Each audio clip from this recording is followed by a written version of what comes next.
Alright, chat, this video is called Insane Ways Assassin's Creed Players Have Killed Their Targets. Assassin's Creed without main targets is like a wizard without powers. Just a guy in a robe waving a pointy stick.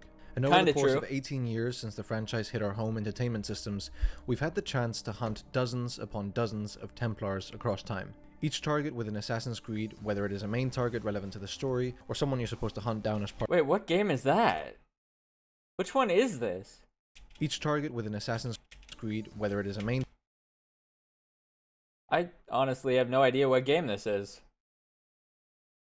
target It's not Valhalla. The character would have been bigger. relevant to the story, or someone you're supposed to hunt down as part of a side mission, has thrown us into an interesting and open stealth scenario in which it is up to us and our assassin skills to locate, reach, and put an end to that person's life.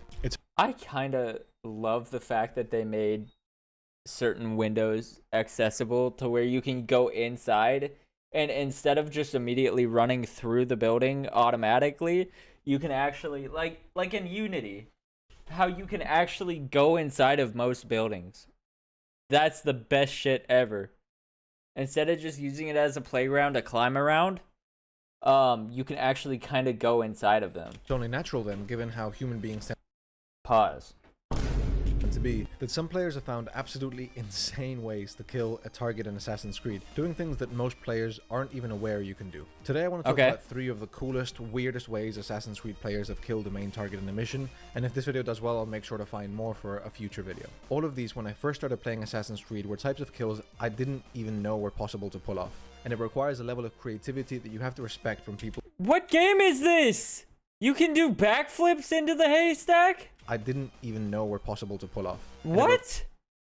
Requires a level of creativity that you have to respect from people who have taken the game to its limits and see what's possible within the framework of each of the games. It's honestly impressive to me how people even figure out you can do this, because I've since then discovered that you can do these things and try to recreate them myself, I've accidentally done that one before. I don't know if that's part of it.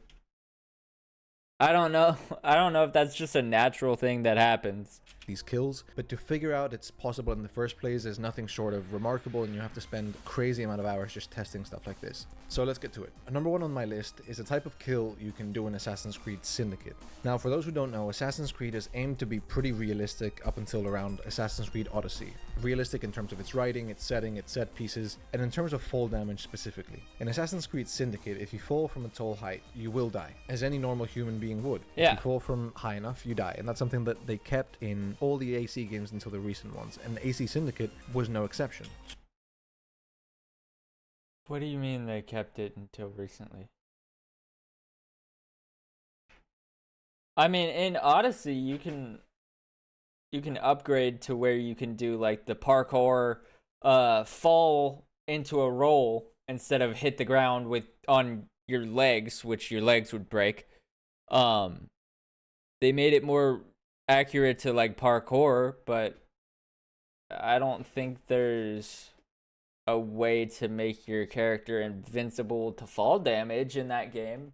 If there is, I haven't gotten to that level yet. So far, so logical. This is one of the things that made the OG game so grounded. Even if your assassin was some near superhuman athlete, he would still be immortal and could die from the same or similar conditions as any other human being would. Except, in Assassin's Creed Syndicate, players figured out that if you time your fall correctly to land on top of a carriage, you take absolutely no damage at all, meaning players could do ludicrous things with the Fry twins, like this player, appropriately called Stab Guy, did. So this kill takes place during a mission where you have to kill a Templar called James Brudenell. I don't know how to pronounce that name. In this mission, Stab Guy goes through an extensive, multiple-step process set up in order to drag his target out into the open.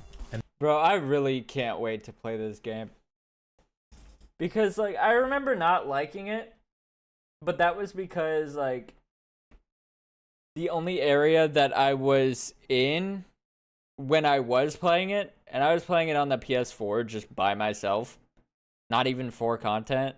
Like, the only part that I got to was I was still in that dingy ass factory, and I couldn't figure out how to get out.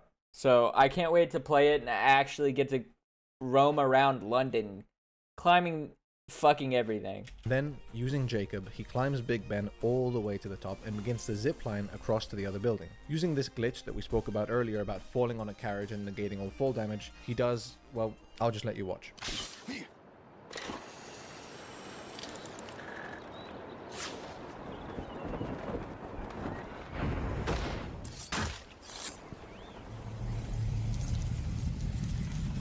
Pretty insane if you ask me. And this kill That was is aptly crazy. called the Carrot Strike, which is a more modern and AC Syndicate dependent version on a very old school type of target kill, which is actually going to take our second spot on the list of crazy target kills. Is this Mirage? Is that what game that is? More than one specific kill, this is a style of kill that can be done in multiple games, but I'll show you my favorite examples. This technique is called the Eagle Strike, and for this technique to work, you need to be familiar with two mechanics in Assassin's Creed, which we sadly don't really have in our modern versions of the game. One is the back eject, or sometimes a manual jump, depending on how you're doing this Eagle The Mario side eject jump? Strike, and the other is our glorious catch ledge. Back eject is pretty self-explanatory. You press jump with no directional input when you're hanging on a wall with your assassin, and your assassin will jump backwards in space. When you're falling, you can press catch ledge, which was a mechanic that slowly got phased out, as I spoke about, that allowed you to manually catch onto a wall or any handhold your assassin could interact with, in order to negate that fall damage during a descent. And I mean you could negate all fall damage. So similar to the carriage landing, negating fall damage was a perfect excuse for players to come up with some crazy stuff that defied all laws of physics. There are 3 kills that are infamous within a very niche portion of the community for doing what was dubbed the Eagle Strike, where the assassin character launches himself from an impossible height, catches a ledge right above the unaware target, and then air assassinates him. When you can pull this off, it's absolutely glorious. Depending on which Assassin's Creed game you try and do it in, it's going to be more reliable to do or not, because again, the older games and the older you go are Wait, more... that's so cool, bro. I want to try that shit, but I know I would be bad at it, as I can't even hit a 360 no scope on fucking Call of Duty. I can get double kills, triple kills, and quick scopes all fucking day, but I can't do trick shots. consistent with their physics, so I have one really fucking cool shot that I got. It was me jumping off a ledge and shooting somebody who was at a higher elevation than me. They were just like peeking over the thing to aim at me, and I got them. I'll maybe have that video in the description. It's a short, if I remember to put it in there. back ejects are always going to cover the same distance, catch ledge is always going to act the same way, and then you have more modern games like Assassin's Creed Unity where it's kind of like a lottery, but it still can be done. So I'll show you 3 examples of this being done. In Assassin's Creed 1, it was first done when assassinating William de Montferrat. Altair, the best assassin of all time, by the way, leaps from the highest tower, falling hundreds of meters before saving himself from certain death thanks to his iron fists and disregard for the laws of physics. And from here, he strikes. You also need to know that in Assassin's Creed 1, you do have a shortened version of the air assassination, which is why stuff like this is possible. Our friend Stab Guy from the kill earlier before once again returns in Assassin's Creed Black Flag to do a nautical themed eagle strike.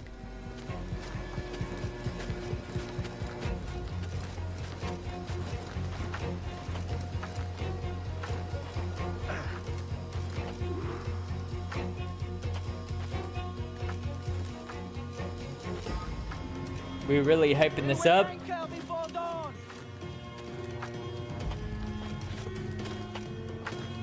Oh, he's going all the way up.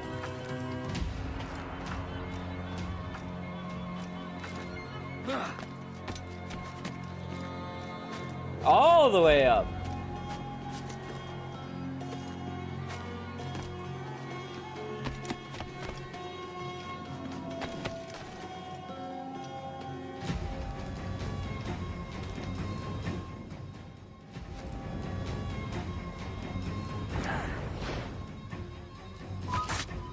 Remember the gift you gave me? That's Just watching insane. this footage gives me vertigo, honestly. But this one takes advantage of the increased range Black Flag had with air assassinations. And finally, we have my favorite eagle strike of all time. Probably because it's the first. No, I love the air assassinations in AC3 and 4. At least those are the ones that I know that have that feature. Where like you could climb on top of a building and the enemies could still be on the ground. You could hide from them and just air assassinate them over and over again. That's what I did. Whenever I was on low on health and I knew I was outnumbered, I would just thin their numbers down by doing that over and over again. First I ever saw. It takes place in Assassin's Creed Unity, and I tried it myself in my maxed out AC Unity Assassin video. And this was the kill that I first saw when I came across the idea of an eagle strike, and I learned this kill from a user called Altair Auditore. Amazing name, by the way. So to pull this off, you have to get detected by your target, Sever, which is the first target in the game, and you have to drag him outside to a very, very specific place on the map, far away from his spawn point within the cathedral. procedural. It takes a lot of time, and it's tricky as well because AC Unity back ejects can be pretty inconsistent. Once you get it right, you get this absolute beauty.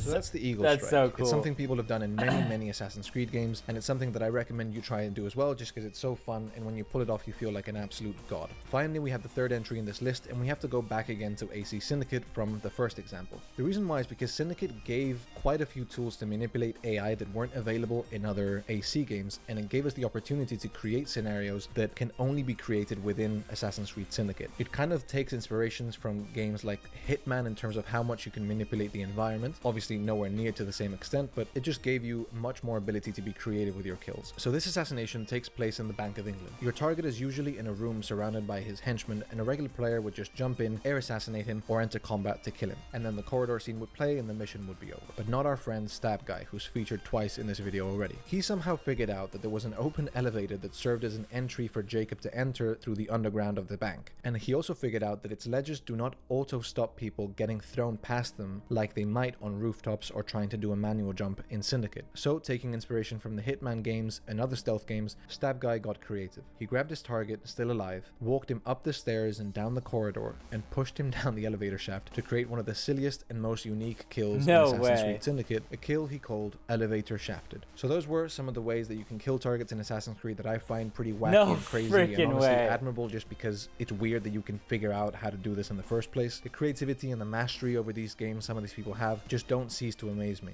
I just wanted to share it with all of you, and there are many interesting ways to increase the replay value of these games, and figuring out crazy ways to kill targets is one of them, but there's other ways like playing without an interface. I made a whole video talking about why you should play Assassin's Creed without the use of a HUD, which you can watch now. Nah, wait, that's such a good idea. I kind of really want to do that.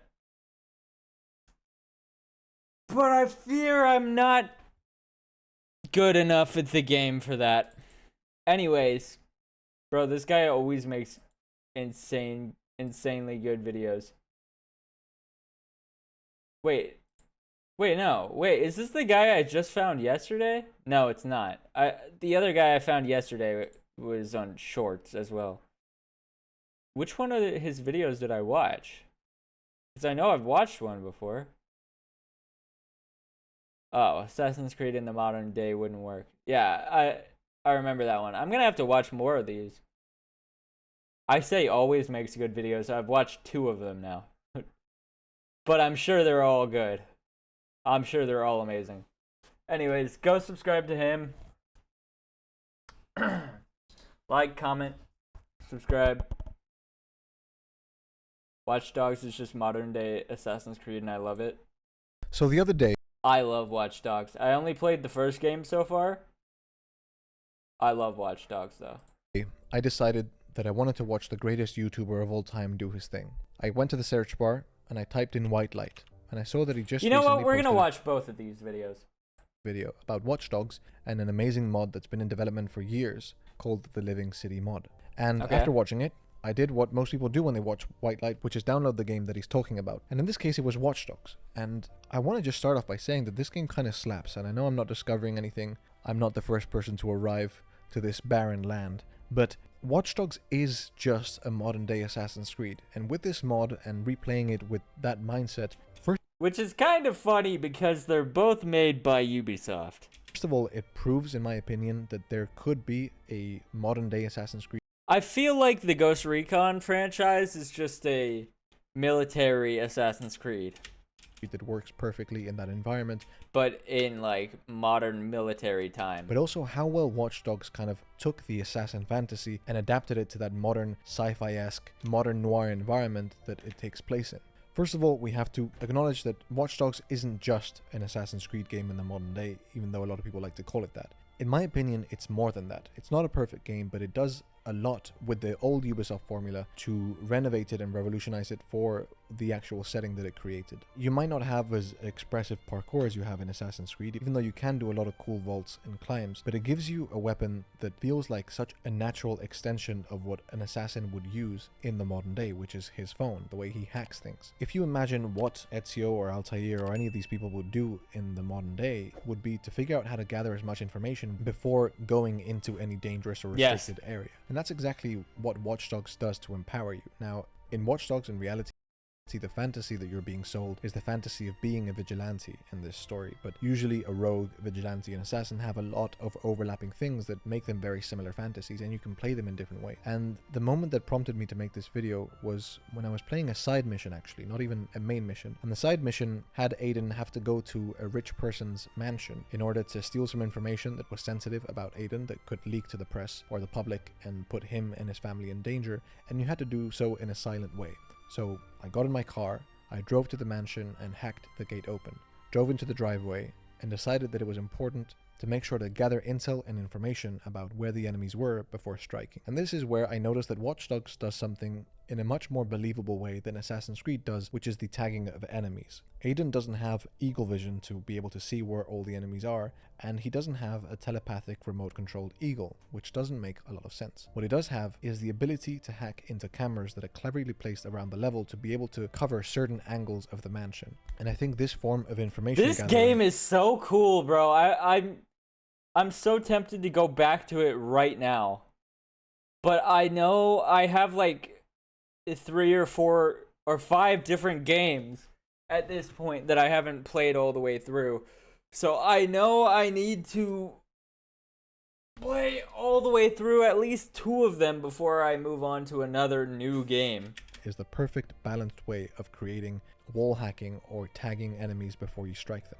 Because you don't have an omnipresent eagle that can move around the entire map and be placed wherever you want. You have cameras that are fixed in place, and through clever use of angles and hacking, you have to be able to use as many of the angles as you can to create a full picture of what the mansion looks like and where all the enemies are. It's a very engaging minigame that makes the preparation of a stealth encounter as engaging as the stealth encounter itself. And that, I think, is a very important part of what I think is the true assassin or vigilante fantasy, is making the preparation as fun as the execution. So I walk into this mansion with Aiden and I start hacking the cameras. I realize that one of the guards has a camera in his pocket that you can hack, and it acts as a moving camera to see into rooms that I otherwise couldn't see. I look around the pool, I look on the rooftop to catch the snipers, and I decide that now I know where all the enemies are. They're tagged and I can see them as I walk with Aiden throughout the level. And as I was going through this mansion, looking for the portal that I have to hack, and slowly gunning down or taking down my enemies, I realized I was having the same experience I had when I play Assassin's Creed Unity or the old school Assassin's Creeds. And I was doing so with the ability to use a gun or a machine gun or a sniper or loud weapons, and that all the guards also had guns.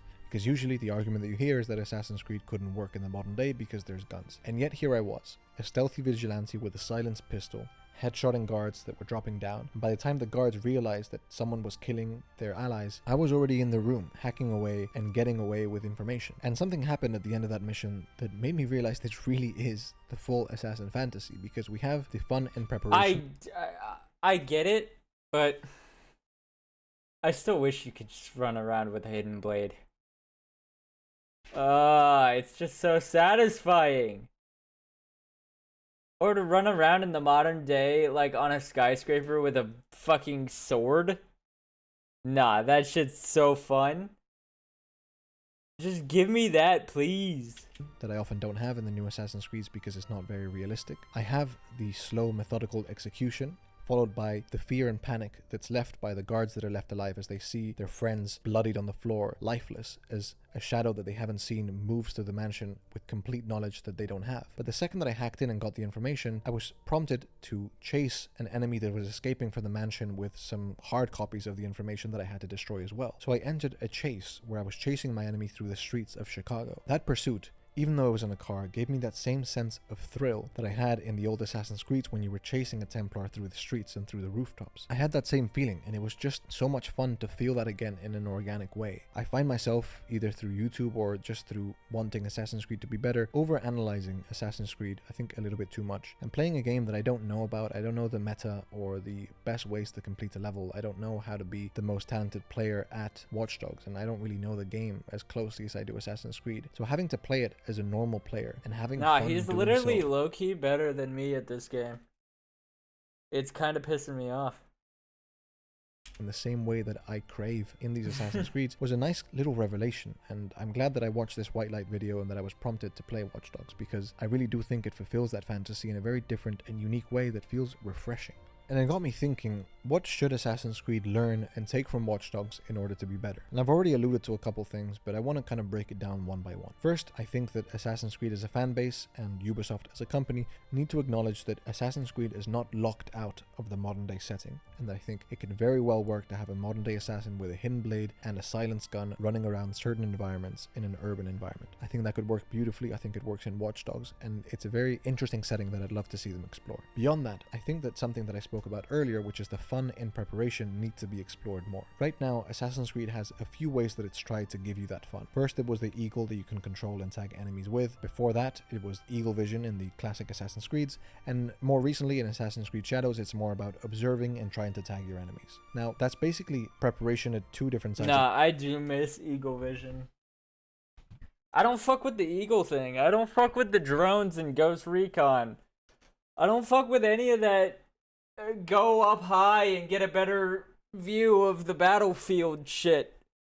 I just want to see what's in front of me. Like, I know it works better, and a lot of people probably enjoy it, but I don't like it. I don't like it. The spectrum not really finding the balance. In the RPG creeds, when you're using the controllable eagle, it's a little bit too easy, because you have this eagle that doesn't require strategy or skill or patience or lateral thinking to be able to scan an entire environment. You have this omnipresent godlike view of the restricted area, and you can fly through, tag all the enemies, and you're good to go. On the other side of the spectrum is AC Shadows, which I think does a much better job at it, but it uses a combination of eagle vision and observation. The problem with that is that you have to be either in line of sight of the guards that you have to observe in order to tag them, or you have to be very close in order for eagle vision to work. I think this is much more engaging from a stealth perspective, but it still lacks that idea of being overpowered in your information rather than your skills. If there was a way, kind of like in Watch Dogs, where you can go from camera to camera, figuring out what angle you can get on to see a new part of the level that you couldn't see before, and therefore tag enemies, it'd be a very engaging way of creating that sense of preparation while still giving you that advantage in stealth that is so crucial in games, which is knowing where the guards are. I don't know how that would work in a historical setting, and I'd love to hear your ideas on how you would tackle this, but I do think that there has to be somewhere in between those two extremes where the fun in preparation can be explored. The second thing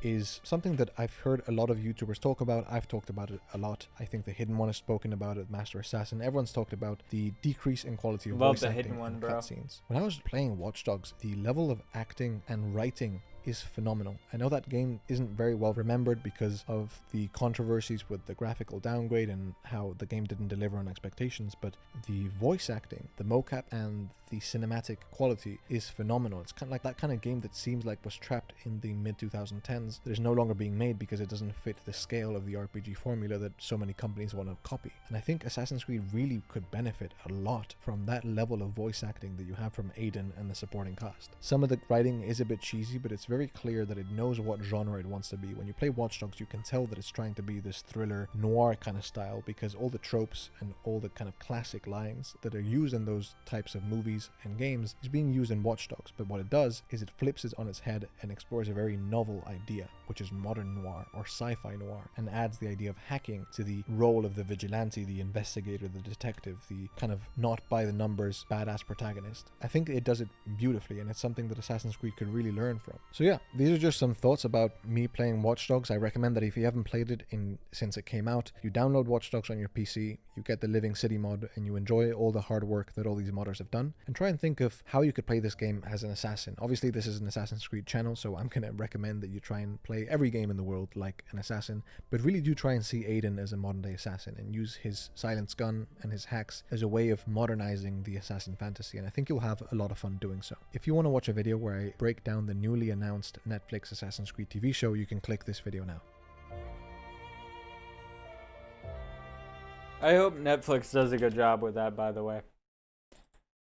I'm excited to see it, but I don't have too much faith in Netflix to make an Assassin's Creed TV show. I don't know. Maybe I'm wrong. Chat, like, and subscribe. Also, this video is filmed live on twitch.tv/Tonio. Come watch the stream. I'll see y'all later.